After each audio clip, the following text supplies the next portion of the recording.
Hello everyone.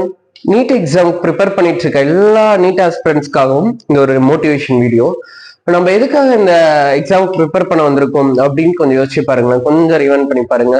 நம்ம எதுக்காக இவ்வளவு எஃபோர்ட் போட்டுட்டு இருக்கோம்? இந்த எஃபோர்ட்டோட அல்டிமேட் ரிசல்ட்டா நம்ம டாக்டர் ஆகி என்ன பண்ண போறோம்? எதுக்காக டாக்டர் ஆக போறோம்? யாருக்காக ஆக போறோம் அப்படின்ட்டு ஒரு சின்ன கேள்வி உங்களுக்குள்ள கேட்டு பாருங்க.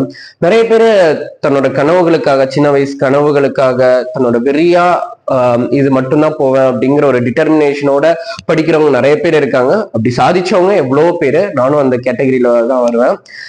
அடுத்து அப்பா அம்மாக்காக படிச்சு சீட் எடுத்தவங்க, அப்பா அம்மாவோட கம்பல்ஷன்ல படிச்சவங்க, ஃப்ரெண்ட்ஸ் எல்லாம் அதுல சேர்ந்துட்டாங்க, அதுல எப்படியா நானும் சேர்ந்துருவேன் என் ஃப்ரெண்ட்ஸ்க்காக அப்படின்னு போனவங்க, பாய் ஃப்ரெண்ட் கேர்ள் ஃப்ரெண்டுக்காக சேர்ந்தவங்க, அந்த மாதிரி கேட்டகரிஸ் கூட நிறைய பேர் இருக்காங்க.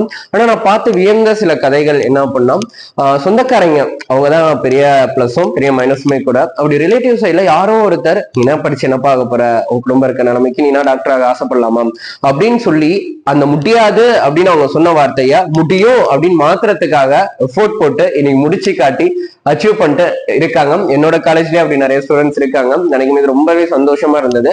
இந்த இடத்துல நான் சொல்ல போற விஷயம் ஒன்னே ஒண்ணுதாங்க.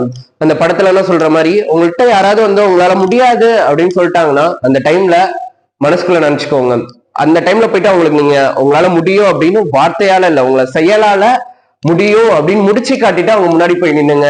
நீங்க எவ்வளவு பெரிய ஆள், உங்களோட குடும்பத்தை எவ்வளவு தூரம் நீங்க தலை நிமிர்ந்து நடக்க வச்சிருக்கீங்க அப்படின்ட்டு அப்ப நீங்க ஃபீல் பண்ணுவீங்க.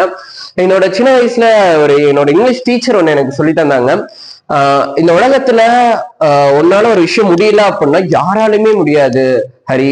உன்னால ஒரு விஷயம் பண்ண முடியலன்னு வச்சுக்கோங்க, யாராலுமே பண்ண முடியாது. ஆனா ஒரு விஷயத்த மறந்துடாத, இந்த உலகத்துல யாராலுமே பண்ண முடியாத ஒரு விஷயத்த கூட உன்னால பண்ண முடியும் அப்படின்ட்டு.